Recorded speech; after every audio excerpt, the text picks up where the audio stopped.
Rewriting ആണ് റൈറ്റിങ്ങിൻ്റെ learning process എന്ന് പറയുന്നത്. 4 സ്കില്ലുകൾക്ക് 4 ലേണിംഗ് പ്രോസസ്സുള്ളത്.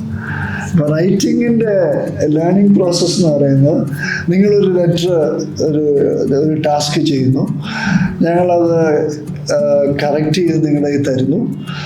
അത് നിങ്ങൾ ആ കറക്ഷനകത്ത് തരുന്ന ഫ്രേസസ് സെൻറ്റൻസിനകത്ത് അപ്ലൈ ചെയ്തിട്ട് ആ സെൻറ്റൻസ് റീസ്ട്രക്ചർ ചെയ്യുന്നതാണ് ലേണിംഗ് പ്രോസസ്സ്. അത് നിങ്ങൾ നല്ലപോലെ ചെയ്തു. നമുക്കിവിടെ എക്സാം ബാച്ചിന് തന്നെ ഒരു 18 to 20 മെറ്റീരിയൽസ് നിങ്ങൾ ചെയ്യുന്നുണ്ട്. OIT റെക്കമെൻഡ് ചെയ്യുന്ന 10 മെറ്റീരിയൽസേ ഉള്ളൂ. പക്ഷെ നിങ്ങളുടെ എക്സാം ബാച്ച് തന്നെ നിങ്ങൾ 20 മെറ്റീരിയൽസ് നിങ്ങൾ അറിയാതെ ചെയ്തു. അപ്പോഴേക്കും ആ ഒരു OIT സ്റ്റാൻഡേർഡിലെ ലെറ്റേഴ്സ് എഴുതാനായിട്ടുള്ള കേപ്പബിലിറ്റി ആയി.